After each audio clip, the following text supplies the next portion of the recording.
time for Cigar Talk, the fastest growing cigar show in the nation. Whether you're a new cigar enthusiast or a cigar aficionado, we have something for everyone, bringing you the best interviews, cigar reviews, and weekly giveaways. So grab yourself a cigar. It's time to light 'em up.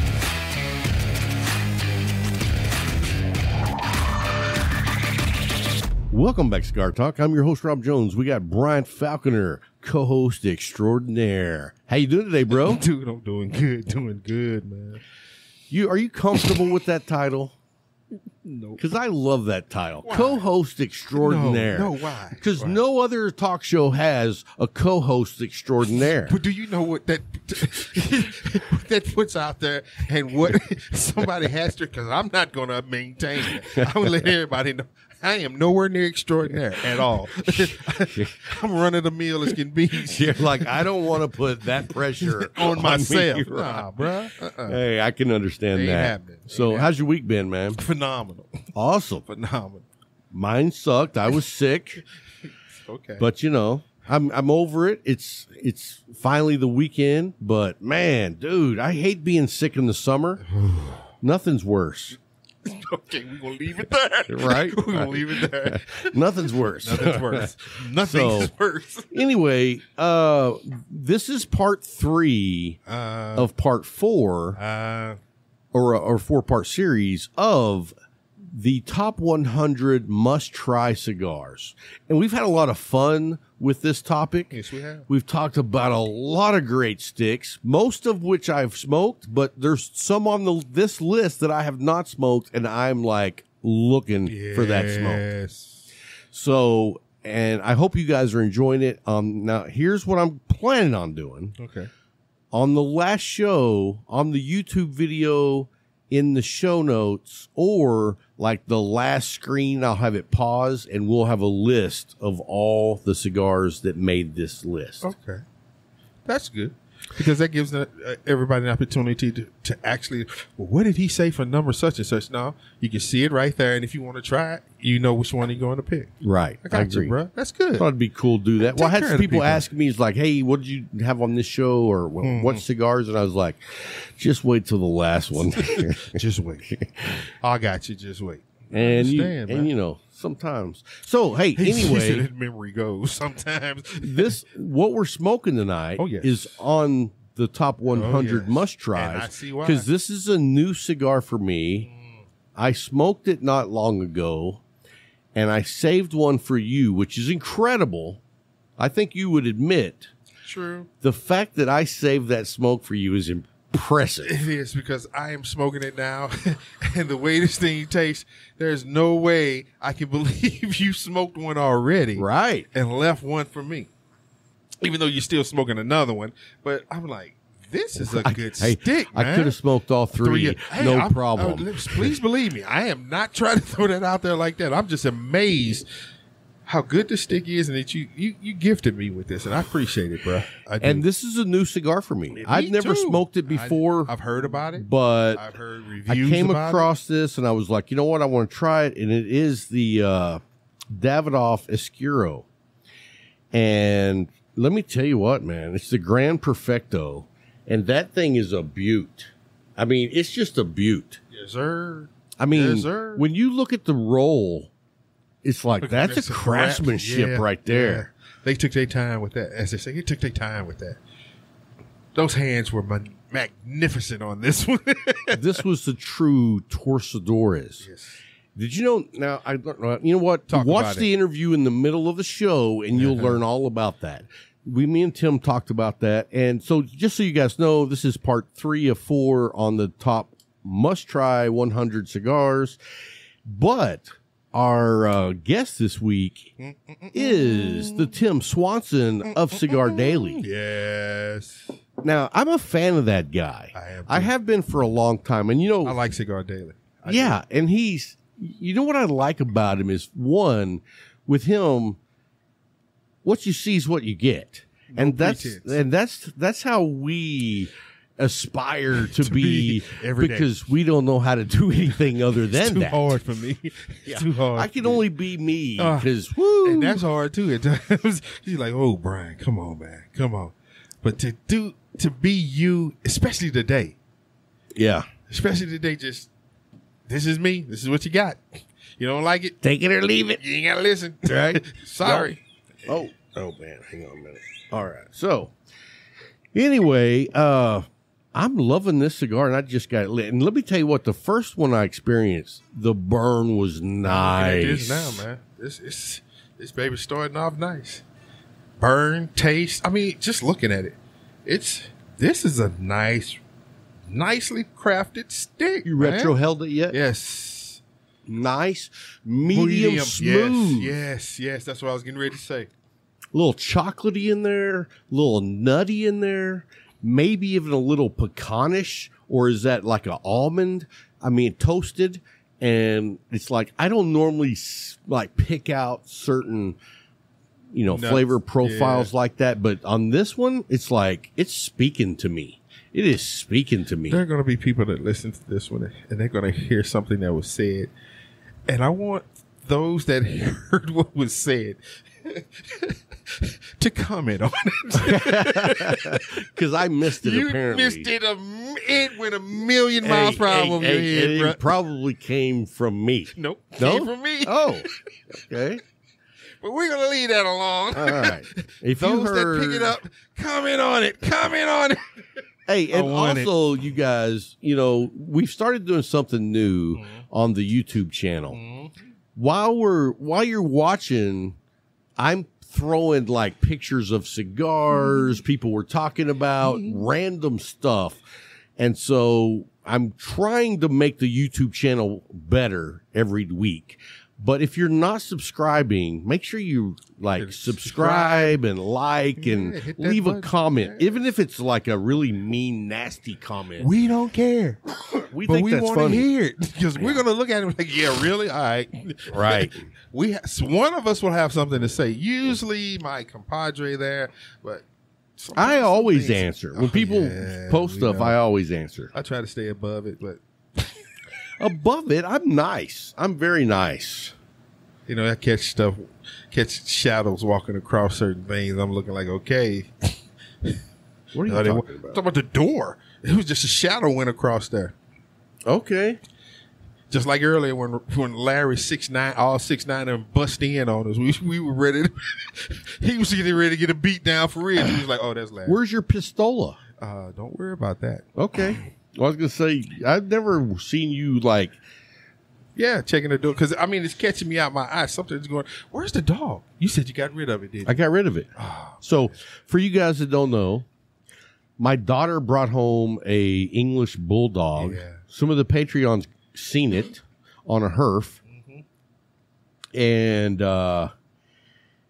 dude, he was a runner. But the thing is, those that saw him and saw his physique to label him a runner. Right. He doesn't look like a runner. He looks like a brute. Yeah, he does. He look like he just sit there and just walk up on people and beat them up. Yeah. But he's a runner. First, he figured out how to open the gate. Just pull the string. Wow. Yeah. So he was smart. Because I came back here one day and I was like, why's the gate open? And I was like, where's that dog?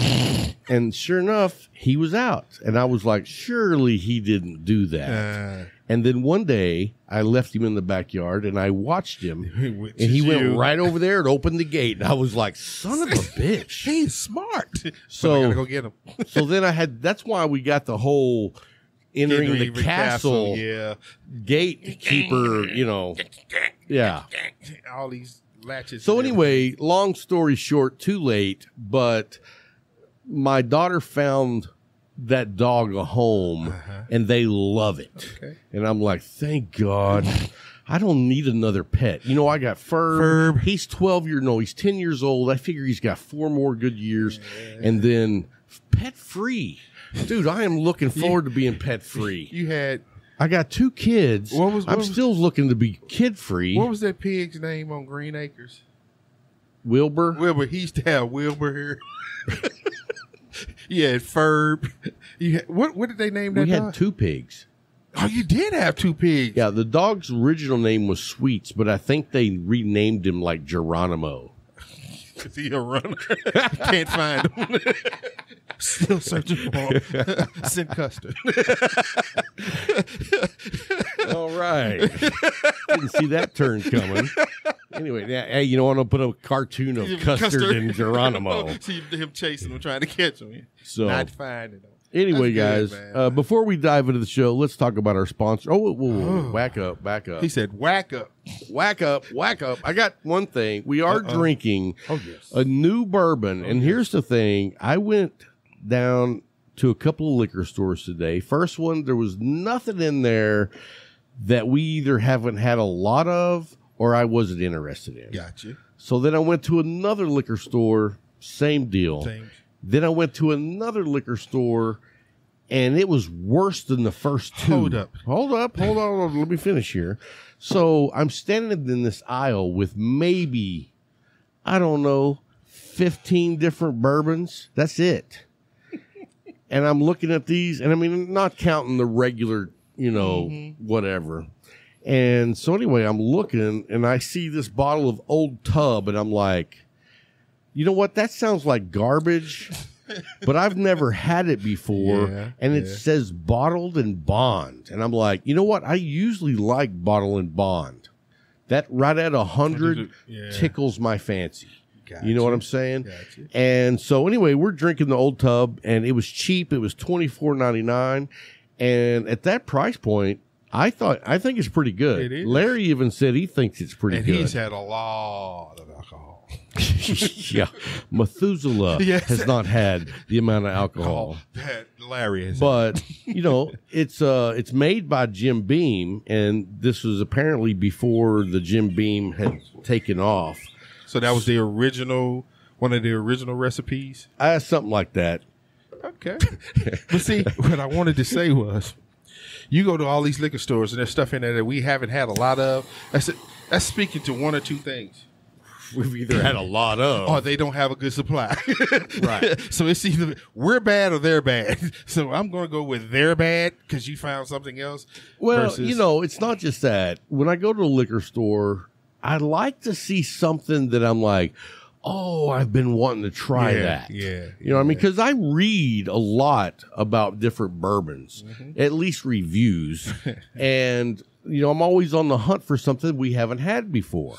Hey, Larry, and they did have something I've never seen before. They had an Evan Williams 1783 small batch. $21.99 for that. So, and where was this? That was at Big Johnson's. Oh, I know where that is, but in the mall. Well, yeah. Across the street from the mall. But anyway, I almost got that one, but you know what? I was just like, flip a coin. And then it landed there. Yeah. So anyway, what's the matter? Did you throw your label in your shot glass? Hey, you know what? Mind your business. Mind your business. I have to take back what I said earlier. I think it's us. It's not the liquor stores. It's us. We've had too much. He just threw it right on in there. He was getting ready to grab it. And I was like, he said, "Oh, shut up! You're looking too much." He grabbed it out. Mind your business. Mind your business.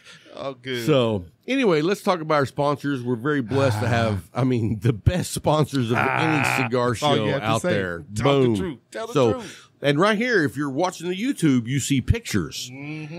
Case Elegance. Dude, I'm loving my humidor, and everyone I know who has purchased one. Yes. And that's a lot of guys I know. Tim's got one. Zaka's got one. Jax has got one. John Prince has got one. All these people Jax Rock's got one. Dude, and they all rave about it. Yeah, because they're it's a taking great product. pictures of them because, they're knocking it out of the park, and the price point is spot on. Come on. For the Ferrari, the black and white one, $100. And you get a piece of art. And the one I've got, which is the Octador, it's $200, and I think it's actually a little bit less than $200. And then the same thing with that military footlocker dude that I got. You know what? Don't get me wrong. I love my humidor, but every time I see a picture of yours, I'm like, I should have kept that. I shouldn't have asked him which one he wanted. No. I shouldn't have given him one. Here, you take this. Hey, no. And it wouldn't have been that one. Hey, no. I just kept them both. I did not do that. What are you smoking right now? He shut me up quick. You hear him? You see that, Larry? He's like, I ain't even going nowhere, Brian. What are you smoking right now? Where'd you get it from? Where'd you get it from? Shut up. Yeah. So anyway, if you haven't checked them out, go by, look down in the show notes. There's a link to their website. Go down, look, and they send you everything you need. I mean, it's the first time I've ever seasoned my own humidor that I didn't have, that I didn't get pissed. Or I didn't take it down to the leaf and have Scott or Jay season it for me because I got mad. I'm like, it ain't working. Right. And they just look at me like, okay, give it here. But see, Case Elegance takes all the guesswork out. I did mine. Boom. I did mine. And it's still at 68. Yeah. Like right mine. I just changed it out about an hour ago. So you got to give it time. Well, no, I'm at 65. Yeah, but you do 65 to 72. That's where you want to be. Yeah, me too. I would prefer probably 65 to 68 than I would 70 to 72. But just because you start getting a little, I mean, if you're doing long term, I think 72 is fine. Yeah. But if you're smoking all the time, I personally don't want 72 because it makes your cigars a little too moist. Gotcha. You know what I mean? That's just me. Gotcha. But anyway, look down the show notes, go by and look at Case Elegance. And if you use the code Cigar Talk Coin, you'll get a challenge coin with the Cigar Talk logo on one side and Case Elegance on the other. And they're running out. Yeah, it's a very limited run. So, I mean, yeah. In fact, I saw Sandy just got hers, and she was showing a picture of it, and somebody was like, hey, how do I get one of those? And Case so, Elegance. Yeah, right. So, anyway, our next sponsor is McAuliffe Cigars. Hey. I mean, right next to you, we got a new, look, put it over there. Put it over there. There we go. McAuliffe sign. Don't you love the new colors? The red, white, and blue. Boom. And I mean, dude, everything they've done. And right now, if you're watching the video, I'm going to show a picture of a ambassador coin. So nobody's got the $9.99. Not yet. I haven't heard. Or the 10. No, you mean the 9999. Yeah. Or the 10,000. Yeah, we were waiting to hear who gets one of those. Yes. But anyway, look in the show notes, and you can become a McAuliffe ambassador. Yes, sir. They have a huge line of cigars, which fits every budget, 4 to 42, every profile. I mean, you can be like a Connecticut, you can be smooth, creamy, mild, all the way up to full-blown boom. And so, I mean, everything that you want in a cigar is there. And then let's take it a little bit further. Everything that you want in a company is there. I mean, they're across the board hitting it on all cylinders. And we appreciate it. And that's why we love having the sponsors that we do. Yes, then let's go to Viva La Vida. I think that's Larry smoking a Club 500 right now. And look at that ash. That ash is nice. Wish we could have a camera go, look. I'll tell you what, I have been loving the Jester. I know. It's like the ultimate Robusto. It's like a Robusto on steroids. Because I want to say it's like 5 inches by like 56. Yeah. And it's just a great stick.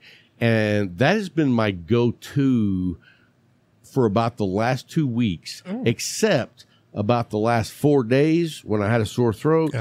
I didn't smoke much. Okay. And then I tended to go really light. Okay, which cigar company went out of business because of that? I don't know. I don't know. You smoking less? Somebody sending you an email. What's wrong? Hey. You all right, Rob? Gotta keep the lights on. For real. What's up, Rob? You all right? So anyway, check out Viva La Vida. And if they're not in your shop, go by your shop and ask them to start carrying them. They're a hit everywhere they go because they're just quality sticks.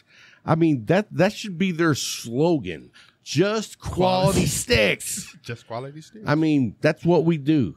You know what I mean? AJ Fernandez blends it, and then they just knock it out of the park. And it's like every day. Just quality sticks. Every day I'm hustling. No. Okay, no. Okay. People from Lubbock can't sing that song. Oh, that's probably a fair statement. Yeah. That's probably a fair There's statement. no hustling up So, hustling, maybe, but not hustling. fair. Yes, sir. Fair. So, anyway, and then let's talk about our home shop, Talk the about Leaf. I mean, the Leaf is just, home away from home. Home away from home. And if you haven't been to the Leaf, you got to go by. It is home away from home. Yes, sir. It's an open community. They've got anything to do with tobacco products. Is there? If it's brown and you can smoke it, Oh, Lord. pipe tobacco. If it's legal in the state of Texas. Okay, true. If it's legal. But I know some cigar shops don't, but he has cigarettes. Yes, he has those natural, though. But it's only the natural cigarettes. Yeah. None of the chemical ones. You're not going to find Newports and Cools and Marlboros, Pall Malls. You're not going to find them there. Right. None of them. Right. And you can't walk in there smoking any of those either. No. Because one of us will jump up and be like, Say, out. Bye. And No, then there's a no. sign that used to be there. Oh, yeah. You can only smoke what you get in here. And you know what? I tried to talk Bill into that for years before he finally did it. Yeah. I was remember- like, dude, everywhere I go, they have those signs up. I remember the day he did it. Somebody came in with them GPCs, them grown people cigarettes. He walked out. What in the hell is that? I think he was Mike smoking a Pall Mall. No, it wasn't the Pall Mall. It was that red and white pack that just says cigarettes. And he was like, "Oh no, that has to go." And then the sign went up. And then the sign went up. I was sitting there, I was like, "Yeah, because them things stink, man." Whew, God. Yeah, they did stink. But the Leaf, me and Jay were in the humidor yesterday, and I went in there. I grabbed 2 sticks, and then I said, "Jay, you know me, surprise me." And he walked all the way down to the back of the humidor. I was like, "I can't walk that far," because you know how long it is. Then he went through this door and disappeared, and he came back with something that I was able to bless you and Larry with, because I bought enough to bless you also with. And it was like, thank you, man. It was something that was just so I hadn't had one in so long, and I've never had this one. Well, Which was that's the payback. the Payback Room 101, but these had set for 2 years. since 2017. Oh, whoa. Since Whoa, that's 2017. 4 years. Since 2017. Have you smoked one yet? I smoked one. I gave you one. I got one for you. I got How one was for the Larry. one you smoked? Dude, 1 Nice. million. Forget 100. 1 million. I was like, thank you, man. That's what we get Hey. from our home shop. Thank you for bringing me one. Man, I thought about you. Appreciate it. And I didn't smoke all of it. I thought about Larry, too. I said, here. And he looked at me and said, no, that's too small. I said, smoke it. Hey, I bought 3 of these, I know. and I thought of Larry, and then I lit one up and said, "This is for you, Larry. This is for you. This is for you, Larry. I'm going to enjoy the shit out of this one." But I just appreciated being able to go to the Leaf and Jay knowing who I am and what my palate is. And he bringing it out and just blessing me, man. It is. Let me tell you something. When you have a tobacconist that knows your palate, and when he puts together something without your input, Yes. it's such a pleasure to smoke. Christmas, man. I mean, yeah, it really is. It's like if I wasn't married and Jay wasn't married. I mean, that's a man that can like buy me gifts that I appreciate. I would love. I can't. I would love those gifts. I mean, I've been married 26 years this week. Yeah, You we saw that. We saw. And God my bless Miss B. my wife is an angel. So we say, God bless Miss B. But my wife has never picked me out a gift that beats Jay. Now, she's given me some good gifts. Don't get me wrong. But, I mean, when Jay picks out a sampler for you, he speaks to your soul. Yes. My wife goes to him now to get gifts. She's like, I wanted to get something for Brian. He comes back with these things. She presents it to me, and I just look and smile. I'm like, thank you. And she's like, well, Jay did it. Next time I see him, thank you, man. Thank you. It's not a tie. Right. It's not a pair of socks. Well, you know, this year was the first year that my wife bought me something for Father's Day that blew my socks off. Okay. My Blackstone griddle. Oh, yes. Normally, we don't do big gifts. And so, and you know what I know, though, is even though she bought it for me, you know how much cooking I've been doing, so she don't have to be cooking. She helped herself. Right. Like, what was that? You said you bought her some pots or something one time? Yes. This was payback. Perfect payback. True. So anyway, no, if you haven't been down to the Leaf, go down and check them out. Where is it at? It's at 1166 North 2nd. And also down in the show notes, we'll have their phone number. Yes, but sir. you can call them up. They got the Viva La Vidas. They've got the McAuliffe. Yes. They've got cutters. They've got lighters. They've got all. They've got a humidor that's like Noah's Ark. It is. It's huge. I told you walked to all the end. I was wood. like, dude, I can't go down there. Yeah. One too time far. I was in there and a pigeon landed. It wasn't a dove, it was a pigeon. He's like, whoa, where'd that bird come from? And he had a stick for you. Here Yes. you go. It was a messenger pigeon. No.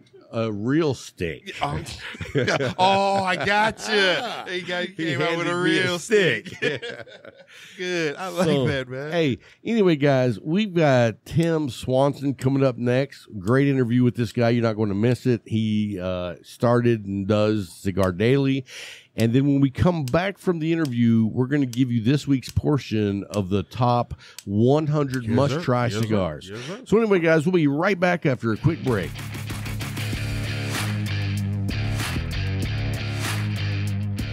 Hey, man, thanks for taking the time to hang out with us today, man. I appreciate it, dude. Absolutely. It's my You pleasure. are an icon in the industry. Oh, thank you. Yeah, some days I feel like an icon. Some days I feel exhausted and ready to take a big nap. But I have a lot of fun in cigars, brother. You know, one of my favorites, and I don't know how long ago, but it was a long time ago, when you gave one of your very first tours of your humidor. Do you remember that? Mhm. That's like when I started watching your show, and I was like, oh, yeah, I love this. Oh, yeah. That's like, I feel like the dog chasing a car that caught it and doesn't know what to do with it. Like, it's every guy's dream in the cigar industry, have a great shop, have successful stuff going on, and we have, and it's great. And it's, for me, it's just like, man, how do we get here? I love it every day, man. It's That's great. awesome, man. So for you guys that maybe don't know, I don't know how you wouldn't know, but this is Tim Swanson. Welcome to Cigar Talk, Tim. How are you, brother? Oh, man, I am doing really well. It's Saturday at the shop, which is my day to chill a little bit. The industry's not open. UPS isn't delivering, so I don't half of my job. I have to wait till Monday. So today I just get to run deals, and I'm actually doing a smoking test between Espinosa's 601 Sake Bomb and the Espinosa 601 Atom. So just kind of having a good day and hanging out with you. This is great. Thank you so much, man. So let me ask you, how long have you been in the cigar industry? Let's start there. I think it's been 6 years now. I think it was like 6 years. I think I got in 2015, started working as a clerk at a chain of cigar shops in Phoenix. And then it's been that's ever since. Now, are you still in Phoenix? Yeah. Oh, yeah. We're in North Central Phoenix where we're at for Cigars Daily proper, where the shop is right now. We're like right smack dab north in the central part of the town. So, I didn't know when I got started in the cigar industry how, big Atlanta was in the cigar industry. But what I've come to realize is that, Phoenix is a really big cigar town. It's not Yes. there's lots of places that are cigar towns, but Phoenix, Arizona in general, man, you guys are cigar smoking crazy madmen. So if you want to know where the biggest places in the country are for cigars, there's 3 that lead the pack. Obviously, Florida's going to be one of them because it's like Cuba 2.0. Right. And then if you go out of there, the second largest territory for cigars, I believe, is Atlanta, Georgia. It's big, it's huge. And then the third is Arizona. And in Arizona, in Phoenix alone, we have 70 cigar shops and lounges. 70. Is that because there's so many old people there? There's a lot of old people. And our laws for tobacco are outstanding. I mean, there are better places. Texas is better. Their tobacco tax is 1 penny per cigar. Yeah, ours is 1 cent. why even do it, right? Like, why even, like, how do you even audit that company? You're like, show us all your invoices. And they're like, why?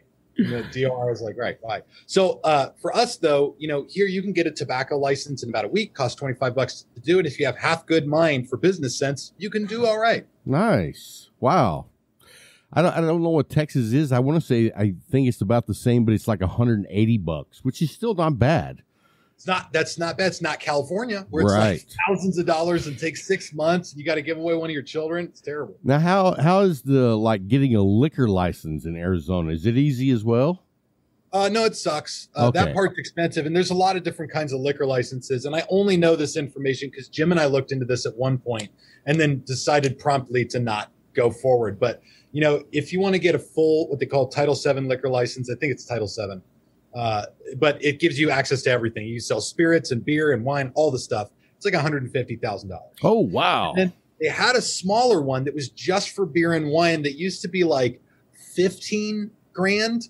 But now there's a grocery store chain that's putting in a bunch of bars in grocery stores so that, the wives can shop and the husbands can drink, which is, magical. But they've driven the price of the beer and wine one up from $15,000 to like $40,000 because they're just buying them all up. So that part it's a little harder. It's a little I got you. Well, I had no idea that Phoenix was like one of the top places for cigar smokers because, I've only been out to Arizona a couple of times and all I remember it was hotter than sin and I didn't enjoy it. So I went in July. That was probably a bad time to go, but that was your mistake. Yes. It was 121. And when I got back to Texas, people were like, yeah, but it's a dry heat. And I was like, it's freaking hot. There is no such thing as dry. It's just an oven. So are you originally from Arizona? No, I was born in Colorado, and my dad worked for IBM. So we moved around when I was a kid. And he's from Minnesota. So when he came out to Arizona for a business trip, he was like, this is it. I'm moving my family out here. We're staying. So I've been here 30 years. We moved here when I was 5 or 6, so I've been here the last 30 years. So you're 35? Yeah, I'm 36 now. Young man. What's funny is I got to tell you this, and this has nothing to do with the show, but when I was looking for some photos for the promo of this show, I did Cigar Daily, and of course your photo comes up in Google, but then there's another guy who looks kind of like you, but is not you, that kept popping up. And I was like, that's the strangest thing I've ever seen because it's not anything to do with tobacco, or at least not that I could find. And I was like, he's not as cool looking as you, of course, but y'all share that same type of look. I'm going to do the image search on my computer right now, see if I can find him. There's that bald gap tooth guy. Did you search just Cigars Daily or Cigars Daily Tim? I might have been Tim. So I just thought it was funny. I was like, they look like they could be related, but they're not like identical at all. But I'll have to send you a screenshot. Send me a screenshot. There's in the Cigars Daily Nation Facebook group. We got a Facebook group that's got almost 30,000 people in it right now. Wow. And there's a dude that keeps posting, and he's bald, and his eyebrows are blonde, and so he looks a lot like me. And every time he posts, they're like, "Is this Tim's twin? Is it his doppelganger?" So I was wondering if that's the guy, but yeah. I mean, bald with a goatee, that's like a style, right? Yeah, I mean, that's like an American icon now. Damn straight. 30 years ago, that was like, well, the homeless guy. But now it's a style. Yeah. So, one of the other great shows that I caught you on that really, in fact, you made me feel like I accomplished something because I was watching one of your shows and you had Saka on with you. And It was the episode where he was talking. You asked him how many cigars he smoked. And at that time, it was like 75,000 cigars because he said he smokes 15 a day or somewhere like that. Yeah. And so anyway, whenever I had Saka on my show, I felt like I had reached a pinnacle. I was like, I've done what Tim has done now. Oh, yeah, man. So anyway, so what's some of the great people that you've interviewed in the business that would be a highlight for you? Yeah, my perception of the cigar industry has changed so much since I started doing this. some of the people I looked up to when I first got into the industry, I wouldn't speak with anymore because I've learned a lot about the character of a lot of cigar makers and who these people are. So some of the guys I used to really look up to, I won't even do business with. Some guys I didn't even know about, I think are the greatest people in the world. So, and I've had almost all of them on the show, but I'll tell you, I'll give you my top guys and gals that I've worked with,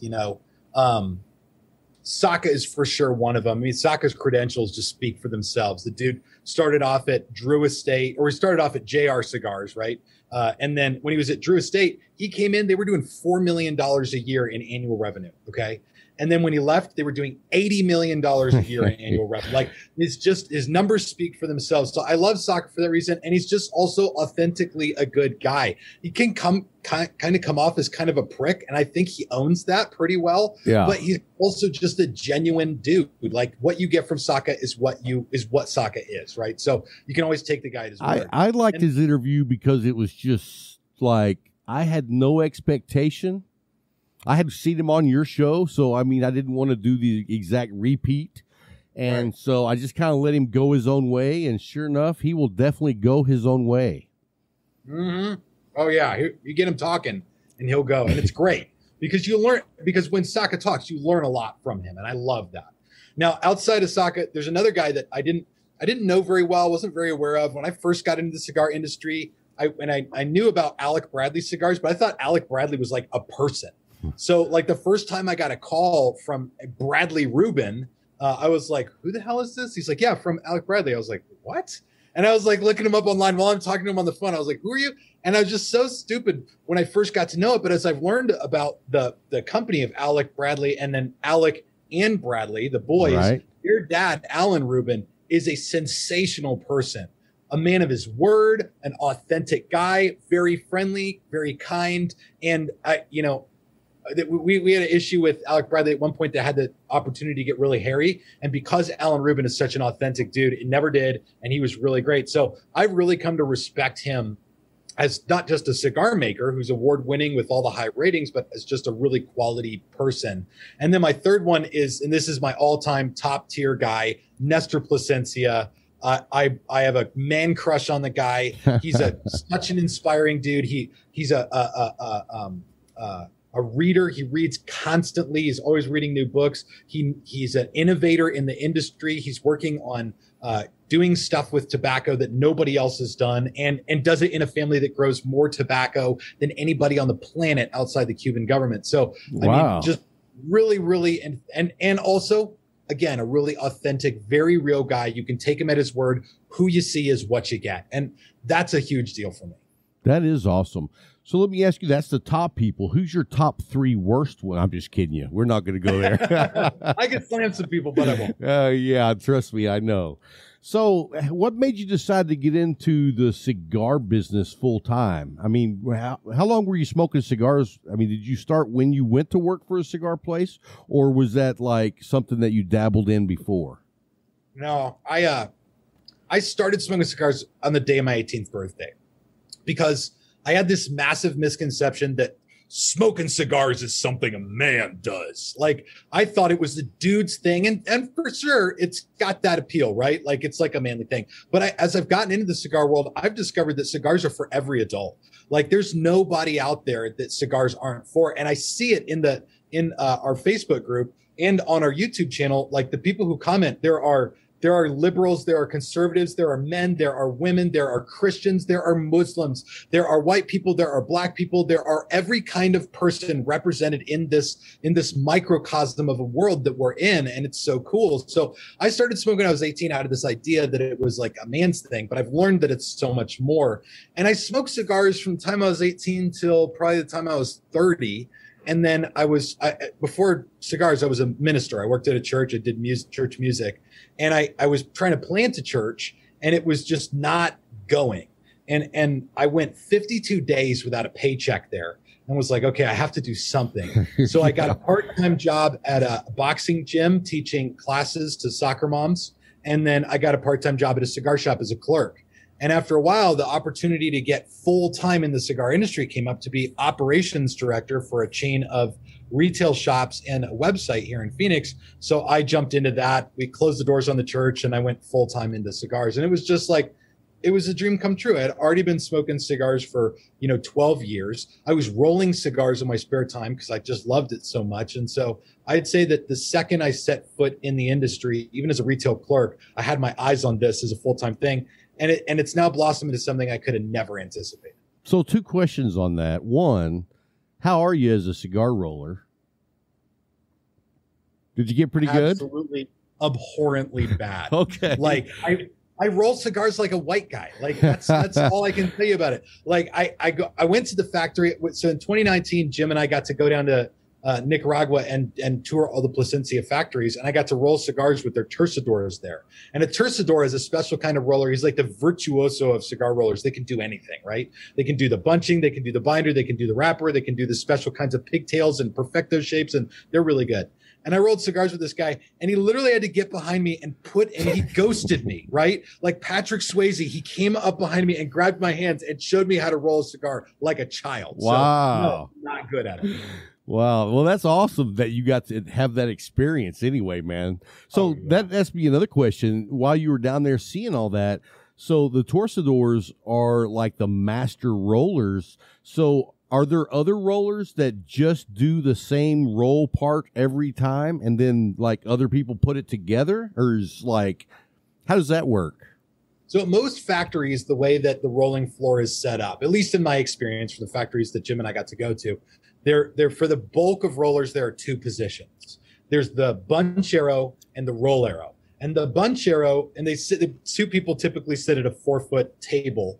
And the bunchero does the filler leaves into his hand and makes the bunch, which is all your long filler leaves, and then rolls that into a binder. Then all of that goes into a cigar press, and it's pressed typically for 15 to 20 minutes to give it that very round shape. Then it comes back to the rolling table where the rollero puts the wrapper on it. And they do that for most sizes, your Robusto, Toro, probably Torpedoes, definitely Churchills, Gordos, most of your Parejo round sizes that don't change their ring gauge. You'll get a bunchero and a rollero. Now the terciadores, those guys are the ones who are skilled and gifted enough that they could do anything. So typically in a factory, they'll tell you if a brand makes a Salomon size of their high-end cigar, they may only have 3 people in the factory that can actually roll that thing. Wow. And those are your virtuosos. Those are the guys that can really, really do it. So yeah, there's a few positions there, but that high end is typically just a handful of people in each factory. Very nice. Well, the other thing that struck me was that you were in the ministry before you got into cigars. Sure. And I think it is very interesting to me, at least, how many people I know that were in the ministry at one time that's now in cigars. Yeah. I don't know if you've experienced that yourself, but like the local shop here that I go to, before he owned the shop, he was a minister. The guy who bought it from him, he majored in theology and was going to be a minister. And I mean, everywhere I go, I'm like, there's something going on there. There's a tie there. And I think it is just that the cigars bring people together. And like our old owner said, this is my congregation. This is my flock. And so I can kind of see that parallel there. Do you see that as well? I will. And I'll keep this short because I'll say this as a content creator myself. The second I start talking about church, religion, anything, viewership always drops on my channel. So I'll keep this quick because a lot of people don't want to hear about it. But there does seem to be this really interesting connection between people of faith and the world of cigars, right? If you hold strong spiritual beliefs, you also crave that type of community. I think cigar shops give that in a way that coffee shops don't anymore, barber shops don't anymore. Like our town squares have changed. It used to be there's plenty of places where you could go and have a group of people, right? And now that's online. That's all done online, and it's typically fake, and it's just people taking pictures of themselves when they look good. But these days there's so little of that a cigar shop becomes that. We now have a group called Theology and Tobacco that meets once a month here, and there's about a dozen guys that will come by and just have like a 2-hour Bible thing. And I think it's great. But yes, I see a huge connection between that for whatever reason. I don't know. Jesus lived till he was 33 on the earth. Maybe if he had lived another 30 years, he might have opened a cigar shop. I was going to say, maybe he would have lived another 30 years if he was smoking cigars. Maybe, yeah. I don't know. But anyway. Cigars don't protect you from crucifixion. That's probably true. So you've been doing, now how long have you been doing Cigars Daily? Cigars Daily is 3.5 years. 3.5 years. Man, it seems so much longer than that. You do a lot of content. Yes, we've put out a lot of content 3.5 years. Wow. And that was the goal from very early on. It was like, okay, there was a long time where I was doing cigars and doing YouTube and had an idea about all of this, about how to create content, about how a shop should be set up, how the humidor should be set up. And coming to Cigars Daily, I got to do all of that. And even better, my partner, Jim, he brought me into a whole other world of business wisdom that I also got to learn at the same time. So it was really a double windfall for me. I really got to stretch my legs in the cigar industry in a way that I didn't think I ever would. And I'm learning like crazy every day. So how did you come up with the idea that you wanted to do the cigar shop and video content? I mean, it goes hand in hand, I think. Sure, absolutely. The idea of doing cigar shop and content for me is a great marriage of what in the business world they call synergy, right? Because these days people want connection. And I think that's a lot of what people are looking for online. And it goes back to sort of the town square thing, and we're losing community in the real world. So when it comes to, the internet and YouTube with cigars, what you're able to do and what we work to do here is bring people inside of our business. We want people to see who we are and how we do this. And so, some of the videos are instructional, how to light your cigar, how to cut your cigar. Here's 5 new cigars that you should try. And then cigar reviews. The other side of it are just vlog videos. Like this morning's video I put out is, what happens when Cigars Daily screws up your order. And I talked with our customer service guy, Dustin, here, and we talked through, being an online company and what that means and mistakes when they happen, how much they happen here and what we do about it. And it's just, to me, it's a really cool way of giving our people, especially our people who buy online, the ability to feel like family here. And when they come visit, and they do every day, they're like, I feel like I already know you guys. That for me is one of the big metrics of success. Do people come here and already feel like family? Yeah, and I think that's an important facet of any business, but especially in the cigar business. And we kind of have that relationship with Cigar Talk and The Leaf in Abilene, Texas. And if you go by Abilene, Texas, and you don't stop at The Leaf, you're missing out. But if you do go by there, there's a very good chance that myself or my co-host or Jay or Scott, one of us is going to be at the shop. And the funny thing is, I've had several people send me a message like, hey, man, I was at the shop yesterday. I missed you. And I was like, I was there. And they were like, oh, I came in and got cigars. I didn't see you and I left. And I was like, always ask if I'm in the back. If I'm in the back, come on back. So I'm like, don't ever just think I'm not there. I'm usually there somewhere. Yeah. We get, people will come in, they'll ask, is Tim around? Sometimes is Jim around because Jim's on the videos. But when people come in here, we've actually set up this Cigars Daily so that we're not as accessible. At the last HQ, the second one, Jim in my office was in the hallway on the way to the bathroom. So we couldn't get 20 minutes to ourselves without an employee or a friend or a customer or out of town visitor popping their heads and be like, hey guys, what's happening? Right. And sometimes we're having really serious conversations, like 30,000 foot conversations. We're talking about the scope of Cigars Daily and everything we want to do. And then some guys is like, hey guys, what's happening? You know what you should do? I got an idea for your business. At this place, we're also a little less accessible, but I think people ask for the most part, and we get to go out and shake hands. That's always a highlight of the day. Well, and I want to ask you also, change gears here just a minute. What do you like to pair your cigars with? Because I'm looking back on your shelf there, and I got to apologize. I don't have my glasses on, so I can't see as normally as I should be. It looks like you have some Woodford Reserve. Is that Woodford Reserve? Yes, it's Woodford. I mean, yes. And I haven't counted the bottles back here, but these, I put a thing out. We were running kind of low on whiskey, and I put something out online, took a picture of it, and said, I think I need to get some more whiskey because we're running low. And people just started giving us gifts. Like friends were coming in with 2 or 3 bottles here. And so literally most of what's up there is gifted from friends. Very nice. And I don't honestly drink as much scotch or whiskey or bourbon anymore. I'm drinking a lot less these days. I had a bit of a health issue that I'm sort of working through, but at the same time, I love whiskey. I love bourbon. I'm sort of gravitating more towards scotch these days, but my heart of hearts, my true love is beer. Really? I love beer so much. Yes, I have a passionate love affair with many types of beers, but I'm a big wheat beer guy too. Okay. See, I'm not a beer drinker at all. I just can't. It fills me up. I don't know. It doesn't do that to everybody, but when I drink beer, if I drink 2 beers, I'm done. And that's why I love whiskey and bourbons. And I will ask you this. Have you ever had Springbank Scotch? No. Springbank? Springbank. Springbank. Yeah, write that one down. That's my very favorite. And I don't drink a lot of scotch, but if I can find that, I always pick up a bottle. But what I love about their story is they are the last scotch still made the old traditional way with no machines, no computers, no nothing. They still do it the old-fashioned way. And they're the last one to do it. And it's not real smoky peaty. It's more of a real light peat.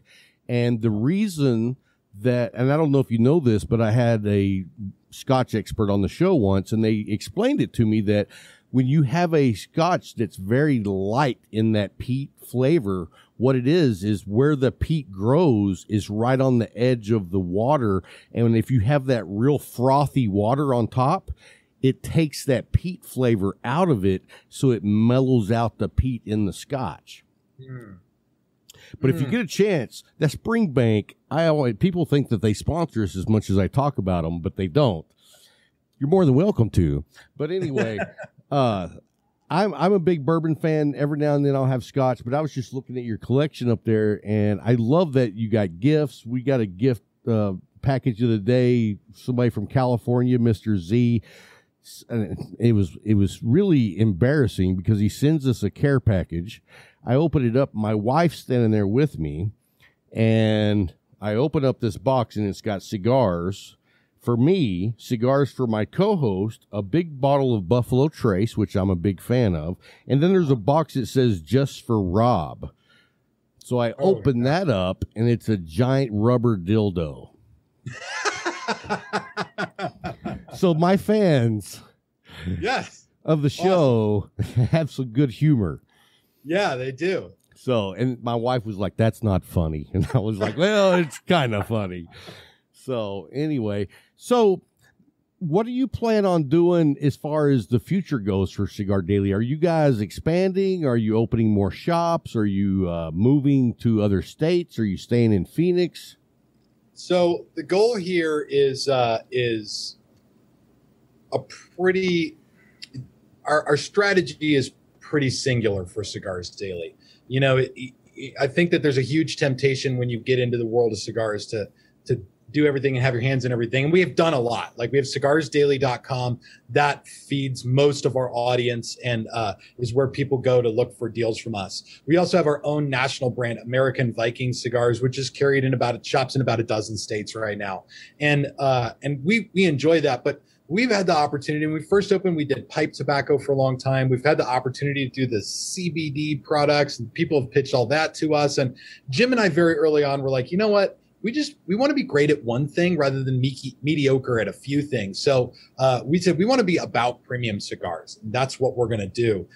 We also, going forward, we want to be the best and do the best we possibly can. So to us, having multiple retail locations isn't the way to accomplish that. I know that it's something people would like, but also what it does is it removes from us the ability to control the quality. Like here, Jim and I are almost always here. So we know that we can make this place run like a finely tuned machine, and it does. And in huge part because our team here is awesome. They're great people. But as soon as you start opening more stores, it just compounds the issues. So right now, no plans for any other locations for Cigars Daily. The goal is we want to make the best damn cigar content online. We want to do that for free, and we want to do it in exchange for the simple opportunity to offer people deals on cigars. And as long as we can do that, we'll continue doing that. Well, I think you're doing a great job doing that. And when I think of the people that I look up to in the industry that do content creation, you're at the top. I love what you do. Thank you, man. Thank you so much. I've been, Cigar Talk is been around now since 2018, December the 15th. So you were started, I want to say about a year before we got started. January 1 of 2018 would be, or January 1st or the 4th or something like that. Yeah, it was an unbelievably short runway for Cigars Daily. We started at the beginning of 2018 and we launched on February 18th. So we really had about 7 weeks to build the channel, to build the website, and to get the actual building furnished with humidor and cigars and everything like that. And I mean, for Jim and I, it was 70, 80-hour work weeks. Now, did you have a background in content creation, or was this a huge learning curve just thrown at you? It was a huge learning curve. And before I was in Cigars, I had a blog. So I've been writing, I've been creating some content online, but Cigars were really my first introduction to video content and actually having an audience. My blog never had about more than 1,000 people on it. Now with Cigars Daily, I think our total following is about 200,000 people. And so now we've got, a really sizable group of people. So this has been a huge learning experience for me. That's awesome. And I can relate to that because we just started in audio originally, and we just went to YouTube, I think maybe 8 months ago. But just the audio itself is a challenge if you've never done it before. And just about the time I feel pretty confident with our audio, my son decides we should start doing video, and that just throws a whole nother wrench in it. And I'm like, yeah, and I'm the one doing all the editing. So I'm a one-stop shop here. So I don't want to take on any more than what we already do. But yeah, I love to hear other people that experience that growing pain of trying to figure things out. So I get to talk to a lot of people who want to start a YouTube channel, and I almost always have a message in my inbox somewhere, whether it's on Facebook or Instagram or the email from somebody who's like, hey, I want to start a channel. What do you think? And these days, I almost unanimously tell people, go make 12 videos, put them on the internet, and then call me. Because what people don't realize is that once you start doing this, like people have got a full-time job, they're married, they've got kids, and they're like, I don't know, maybe I'll start a YouTube channel. And that's great, but you're already taking on a load of work just with coming up with content, shooting that content, and then editing and posting. You've already created a part-time job for yourself. And then the worst possible thing is it works. If it's successful right off the bat, then you've got messages to answer, and you've probably got a half a dozen inboxes for those messages. And then you're really screwed because you still have a job, you still have a wife, you still have kids, you still have all this stuff going on, but you created this other, growing job for yourself. So I always try to talk people out of it before they jump in because I don't think people realize everything that it takes to do. No, and it's definitely like having two separate jobs because, in a year, well, I guess we're on our third season now. We're on episode 145, and we never missed a single week except when I had COVID earlier this year. And we also do an after show just for our Patreon members. So I took one of those shows and published it as a regular show, which was a horrible idea because that is not our audience that listens to this show. Yeah. The Patreon show is much more raw, raunchy, and not suitable for the general public.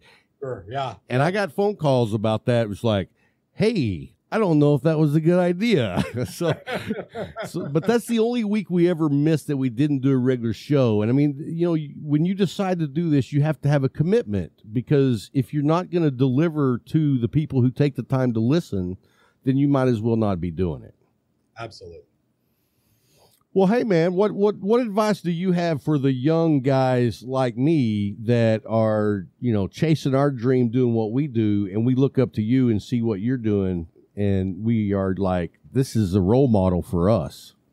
Yeah, the recipe is not tremendously difficult. Just get up before the competition, work harder than the competition during the day, go to bed after them, and make sure that when you leave at the end of the day, you have nothing left to give. Because these days there's a lot of competition out there, no matter what you're doing, right? Thanks to COVID, especially, right? Hell yeah. Oh my gosh. Yes. The online content creator world ballooned during this period. And so there's all new segments of the stuff coming out. Well, it's very interesting. I enjoy it. My co-hosts enjoy it. So we're going to keep doing it. And, we do it because we just love the people. It's the community that we get to be a part of. And I mean, just think about it. And I know for you especially, how many people you've made relationships with all over the world that you never would have gotten to meet without this avenue. Absolutely, man. So, absolutely. Well, there's Tim, one other thing. Please. That is a piece of input for anybody who's looking to do this stuff. Like I said, you got to get up earlier, work harder, and go to bed later than your competition. But also, and this has been a key component for me, have somebody around who knows more than you. Surround yourself with people who are better than you. Always be seeking to do that. I could have come and done Cigars Daily. I never would have gotten a tenth as far as we have gotten without Jim's wisdom in this. And so I'll say that those for me have been the two big things. Work really hard and make sure that you're pulling from wisdom. Very nice. Well, hey, man, thanks for taking the time to come on the show with us. I'm a big fan of what you do. I love what you guys do. And if you ever need anything from us, man, feel free to reach out anytime, brother.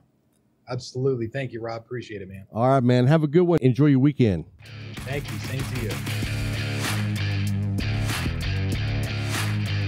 Hey, guys. Hope you enjoyed the interview with Tim. We're blessed to have him, man. Yes, sir. I mean, that is a guy that I look at and like, you know what? When you respect someone, I mean, it's like that's how I want our show to be. Respected. Gotcha. You know what I mean? Gotcha. We like to have a little more tomfoolery. Yep. Little shenanigans, but that's what we still want to bring you a cigar show that's fun, Gotcha, and entertaining, and that's sometimes inappropriate. With you, I'm gonna pour me another one after that, so it's gonna get more inappropriate real quick. Let me tell you something. For $24.99, I've enjoyed this old tub. And not just you, Bottle and Bond. That little shot glass that Larry has put. I thought he was drinking NyQuil over there, dude. Whew. Man, but I truly love that old tub. That's a good. Where you told me? Yeah, I'm really surprised. I haven't ever seen it before, but I'm always a big fan of Bottle and Bond. Yeah, it's just something about a whiskey or bourbon that's right at that 100 proof that I think is like really good. Move it. It's not too hot, not too, and it's not too soft. Nah, it's like when that heat hit. It was like you said. It was quick. Right, and after 4 or 5 glasses, you don't even feel it no more. You don't even feel it no more. It's like, this is smooth. This is smooth. That's like Eagle Rare. They did it right. No, but hats off to Old Tub, man. I'm impressed. Yes, sir. Yes, sir. So we took a break, and while the interview was going on, I lit up a gift from co-host extraordinaire Bryant. Oh, man. And it's the payback from Room 101. And, dude, this is nice. Yes, that's a good stick. You said it's been aging at the leaf for 4 years. 4 years. And, the thing about it is, what I noticed whenever I'm smoking something that is, like, aged? What's that? The smooth. Oh, yeah. You get those complex flavors, but you don't get that harsh smoke at all. And that comes from aging. Allowing it to grow up. Mature on his own, baby. To mature. Yes, on his own. He said, I'm ready. I'm ready. 4 years later. But, like me and you, they're not going to sit and wait 4 years for nothing. Well, tell everybody what you're smoking now. Club 500, baby. Club 500. Dude, and look at the burn on that right out of the gate. As I used to say, and I still say about when you smoke that medallion or meet a Sumatra, I know what I'm going to get from the beginning. There's no surprise. Club 500 the exact same way. Can't go wrong. Can't go wrong. Cannot go wrong. Yes, sir. So we want to jump back into the top 100 must-try cigars. Yes, sir. I'm loving the list, and we're going to start with, we've got some entries here from Jax and from NASCAR, Chris. And I got to say, man, I'm happy about both of these lists, but I'm also going to add a couple of our own. Okay. And right out of the gate, I'm going to say that Davidoff Oscuro. 100%. And that Vitola, I got to find I flicked my band. But anyway, it's a Grand Perfecto. Dude, the skill set it takes to roll a cigar like that and then it burn with the consistency. Yes. Perfection. It's a perfecto. Dude. It's actually a perfecto. Yeah, it really was perfecto. Yes, sir. I mean, I don't smoke a lot of Davidoff. One, because they're usually out of my price range. But two, they're not really available in most of the cigar shops that I attend. So every now and then I have the opportunity and I'm going to smoke one. I think they make fantastic cigars. They do. I don't think, now I haven't smoked a lot of them, but the ones that I have smoked have been spot on. Gotcha. But anyway, let's start this list right here. And from Chris, we have the Padron 1926 Maduro. I mean, that if you haven't tried that cigar, let me just tell you this. What are you waiting First on? of all, well, here's the thing. If you have not smoked cigars for over a year, I can understand. you're not ready. Yeah, I can You're not understand. ready for that stick. Now, the first time I smoked it, I had probably been smoking for 2 years, and I wasn't ready for it. So I'm pretty comfortable at 1 year. You're not, unless you're a super taster like Kyle. But no, I think that the 1926 Maduro, number 9, which is like the Churchill. If you haven't had it, you should put it on your list. It's a special smoke. In fact, I would say add it to your list and put it to where I'm going to smoke it now. I'm going to smoke it 2 months from now. Okay. And I'm going to smoke it 6 months from now. And see the changes. And you will get more and more each time. See the changes. But the great thing about it is, even though you get something new from it, it maintains that Padron Maduro flavor profile. Yes. Oh, yes. And that's one of the things I love about their cigars. The next one is, and now I've had one of these, and this is a fantastic cigar. It's the Davidoff Winston Churchill Late Hour. Yeah. Where did I get that from? Was it? I gave you one of those. I didn't give you one of those. Sean I thought had it was given Sean. me those to give to you. and you actually did what he asked you to do. But I think I smoked his. Oh, you did? Yeah, so sorry about that, Sean. The next one now I've never had this one. This is a exclusive for the Luxury Cigar Club. It's the Viva La Vida Lancero. Somebody gave me one of them. How'd you like it? I loved it. And what's his name? At the Leaf pulled one out Thursday. And I was like, I smoked that already. He's like, what? I said, yeah, I've already smoked that. And it's a dynamite stick, man. When I say everybody knows I love the Club 500. It's running with it. Really? It's running with it. Really? That Lancero is a bad stick, man. You know, Viva La Vida is not playing with no. people, brother. And let me tell you this. Zeka has told me on more than one occasion that Viva La Vida Lancero is the nuts. I think that's who gave it to me because I didn't buy it. It was a gift. I think it was I don't know who. I think it was Zeka gave me that. But I'm telling you, Viva La Vida ain't playing with folks, man. They're letting established and you know families what? we're here. You know the one thing that I love about Viva La Vida is that they have perfected a blend, and they've made different vitolas with that blend, and every stick has its own characteristic, like none of the other vitolas. Yeah. And like, man, for me, the Jester has been just killing it. Gotcha. If you haven't smoked the Viva La Vida Jester, you're missing out because that is a full-bodied, full-flavored cigar, and it's just the perfect size. You get the right amount of smoke, and it's just a beautiful thing. That's the way I am with the 500. I love the 500, but that Jester, man.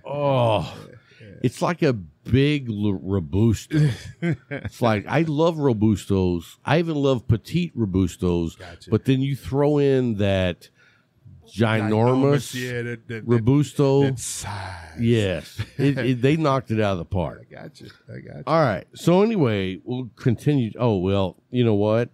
I'm going to say, Chris, you got great taste because the McAuliffe Medallia, which he didn't put a size on here, so I'm going to go ahead and mark it down as the Corona Extra 6x46.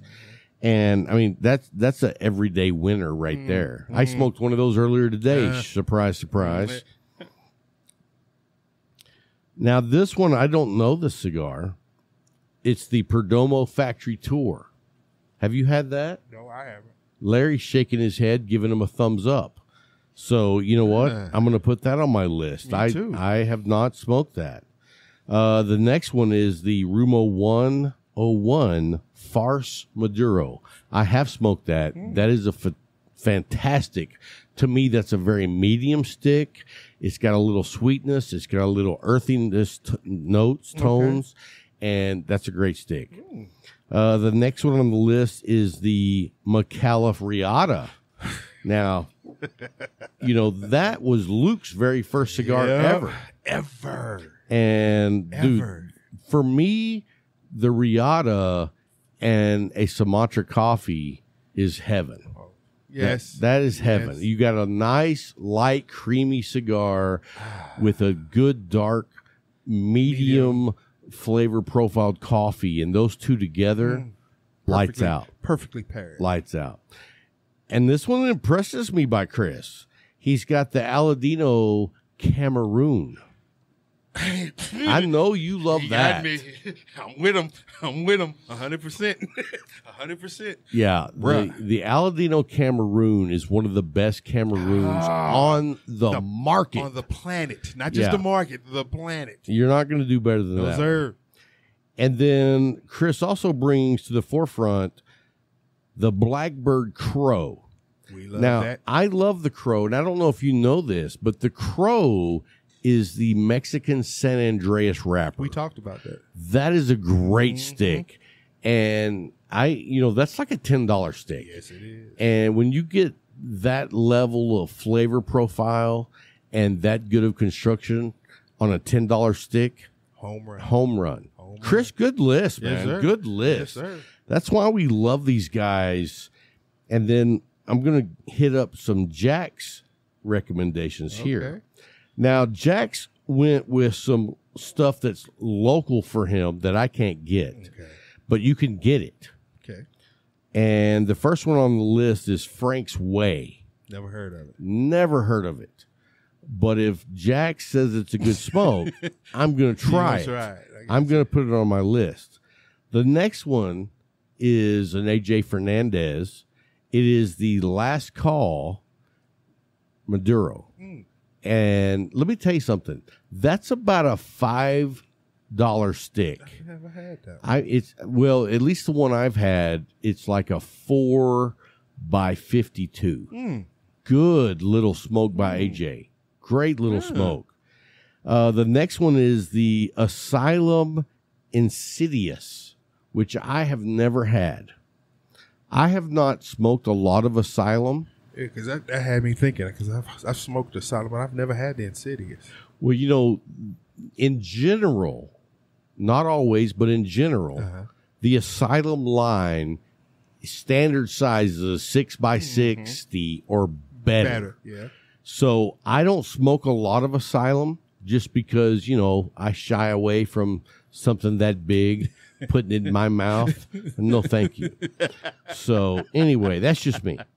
The next one he's got on here is the Rumo 1 Farce, which is what Chris had. Yeah. Great. Look at this. The very next one he has is the Aladino Cameroon. See? That is a great stick. We're 2 or 3. Now, and let me go. I'm going to add one of my own in here. Now this is my favorite Aladino. I know which one that is. The Aladino Corojo Reserve. Yeah. Dude, that stick speaks to me on a different level than a lot of cigars have the ability to do. You know which one spoke to me here recently, and that was in July. Oh, the Connecticut. No. Patent. Oh yeah, and I gave one Zeka. to my, Zeka gave you a patent. No, I still have my patent. And Zeka gave you one. Me one. So now I gave one to my son, and me and him sat there on the 4th of July and smoked it. And he's like, "Dad, this is good." I said, "What are you tasting?" And he started talking about. He said, "It tastes kind of earthy." He said, "But it's a chocolate to it." I said, "You got a good palate for your first stick to pick that out." He's like, "This is good." He smoked half because it's a long stick. It's a long I stick. think it's 8 inches. Yeah. He got half of it done. He's like, "I just can't go any further." I was like, "But you did more than some first-time smokers have ever done." Dude, and sometimes long-time smokers. Oh, yeah. I mean, the 8-inch stick. Dude, I sat there for 2 hours on that bad boy. But it was so good and tight. I have to say this. You got me on the Aladino. I thank you for that. Dude, Aladino makes a good stick. They do. They do. And I'm also going to tell you right now, if you like a creamy Connecticut, the Aladino Connecticut is fantastic. Dude. And, I'm going to throw another Connecticut on the list right now, too. What's that? The McAuliffe Connecticut. Oh, yes. I've been tearing those up. I've been tearing those up. Yes. Coffee every morning, a McAuliffe Connecticut. Sit back and just start the day But you know off what? right. And you know what I love, though, is like, for me, the Aladino is like creamy and smooth, where the McAuliffe Connecticut is like a man cigar. And you know what I mean by that. Yeah, I know what you're It's like, yeah, I'm a Connecticut. But dig this. But let me show you what I got under my jacket. He like, I'm a Connecticut, but I'm from the hood. You're right. Yeah, from the exactly. hood. Exactly. And so, I mean, dude, I haven't seen a lot of Connecticut's on the list, so I wanted to throw both of those in there. Gotcha. And then, here's my boy right here. The Viva La Vida Jester. I mean, dude, it's a great freaking smoke. Can't say anything bad about Viva. Here's one that old Paul would appreciate. Okay. This is from Jack still. The Oliva V Milano. Yeah, that's Paul's. Dude, that is a great cigar. And especially for me personally, I love that in the Figurado. To me, if I'm going to smoke the Oliva V or Milano, I love the Figurado. Okay. It's you got ash on your shirt, bro. And look at it, it's beautiful. It's perfect. It's You beautiful. can just dump that in the ashtray. Beautiful. But yeah, that's a great smoke. And then here's one. Oh, you know what? There's 2 left on Jack's list, and I love one of them. I have not had the other one, so I'm going to say the one I haven't had before. Okay. It's the Carl Malone. Never had. I've seen it, but I looked in the magazine and I saw it in there. Yeah, Carl Malone, the great mailman Malone, one of the greatest basketball players of all times. You can't argue that. Yeah, I can. I met him. I didn't say either. You seen him on the basketball court. Yeah. You're talking personal stuff. Yeah. I don't care about personal stuff. I mean, I like you. And personally, too. If not, I wouldn't be here. I promise you. So, anyway, Carl Malone, I've seen the cigars. I think he was one of the greatest basketball players back in the day. In the 90s. I got when you. basketball was basketball, but we're not going to get off on that tangent because that's one I can go off on. You're not the only one. But anyway, no, I've never had those. But here's the next cigar. And I want to say, maybe I'm wrong, but I saw somebody say that the Malone cigars were made by maybe Rojas. I think I have that wrong. They're made by somebody that's well respected. Educate us. I'll try to find that out before next week. Gotcha. Last but not least, the Swollen Cock.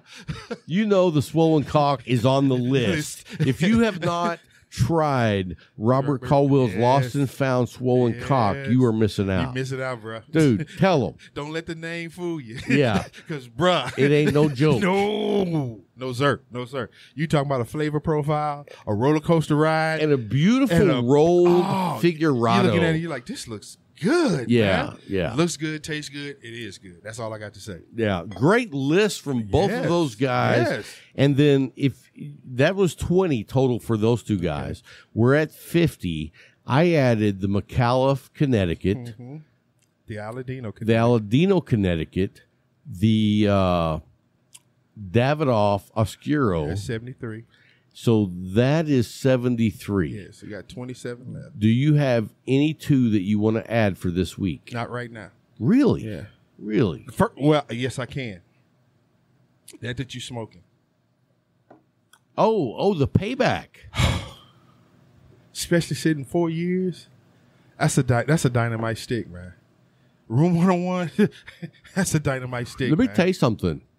I am just barely getting into this. And it is. And what strikes me first and foremost is just the luxury quality of the tobacco.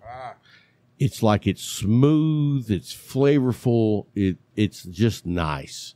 And I think maybe that comes from the aging of 4 extra years. But I'm a fan, man. I'm a fan.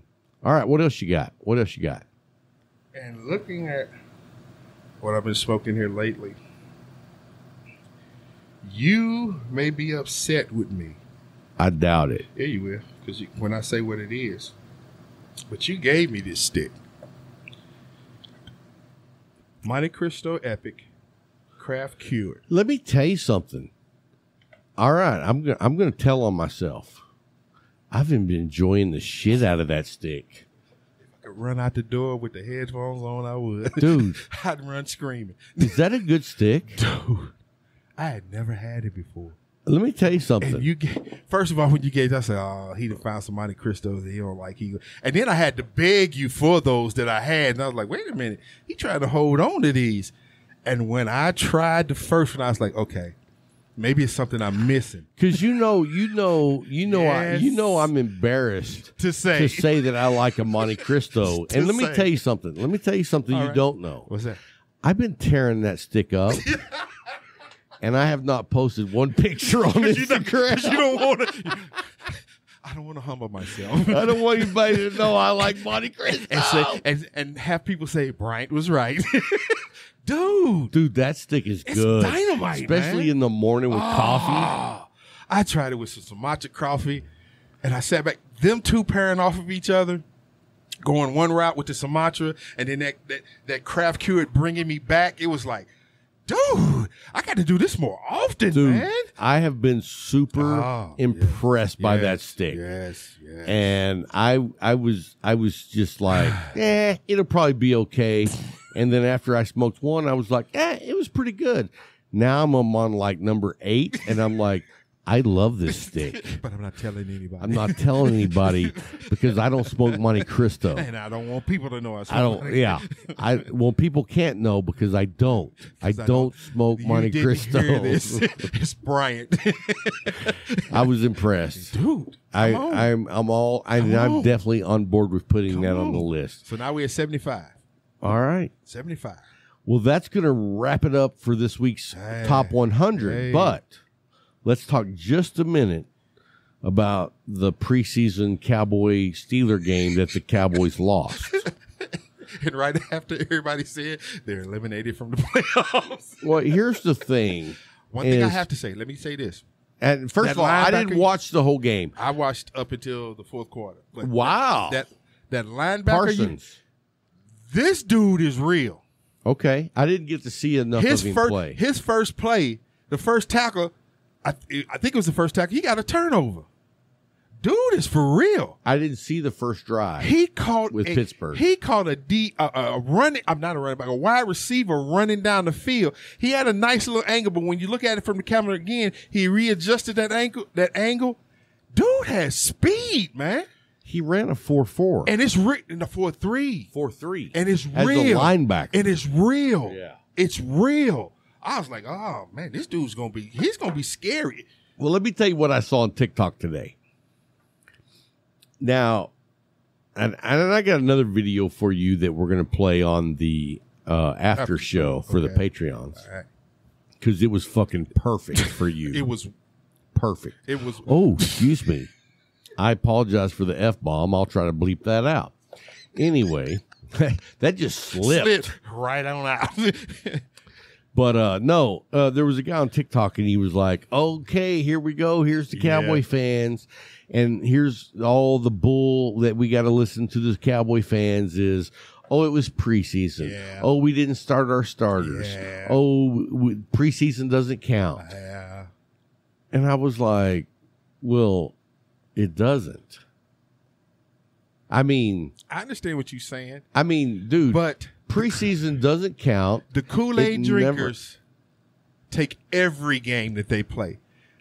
They go to the practices that they're having now, and they film and put out the Kool-Aid drinkers take everything the Cowboys do. Now, there are some major, no, trust me, I follow some Cowboy YouTubers, and even one of them today said, I don't normally promote Cowboy propaganda, but I'm going to with CD Lamb. Yeah. And he was like, see, I'm even doing it myself. Yeah. Because that's how easy it is to get sucked into the Kool-Aid of the Cowboys. I don't get sucked in. I got you. Because it's the Cowboys. Just hold on. You know what? Just for the fact that they have a star on the side of their helmet tells you all you need to know. I'm going to leave that alone. 1995 was the last time we've been to the Super Bowl. Yeah. We won it, but that's how long it's been. 26 years. Long time. It's older than both of your children. Yes. And older than especially the one I got that loves the Cowboys. I said, dude, you weren't even alive the last time they went to the Super Bowl. I don't even know how you could be a fan. And here's the thing that gets me. I'm a 49ers fan. I'm not a Kool-Aid drinker, but I love the 49ers. I got a son that's a Packers fan and one that's a Cowboys fan. I'm like, where did I go wrong? Well, speaking of that, where though, did I go wrong? What in the hell is going on in Green Bay with the quarterback? Hey, dude, showing them that is he going to play? He's going to play, but it's the culture now. It's me. It's me, and it's not about the team. Let me tell you something. I can't stand Aaron Rodgers. He is a snot-nosed, spoiled brat. And no, now he's good. I'll be the first one to say he's good. He's got talent. He's confident. Yeah. He's more confident than any other quarterback I've ever seen play the game. To the point where he's cocky. Yep. Now, I have always said that if you back up your cockiness, I don't have a problem with it. Yeah. But with him, I do because I don't like him. You still don't like him. I just don't like you. I've never liked you. I don't care that you threw a 100-yard pass in the air. You know what? I've seen him take down the Cowboys with 1 minute and 36 seconds left on the clock. Yeah. So I know how cocky he can be, and he earned it, but I still don't like him. Still don't like him. Got you, bro. Anyway, guys, that's going to wrap up this week's show. Don't miss next week's show when we wrap up our top 100 must-try cigars. 25 left. And we want to say thank you to our Patreon members. You guys keep the show going every week. Thank you so much. We have a great team, the Light 'em Up crew. Yes, sir. And we're going to take a quick break, and then we're going to do the after show. So until next time, keep smoking. Boom.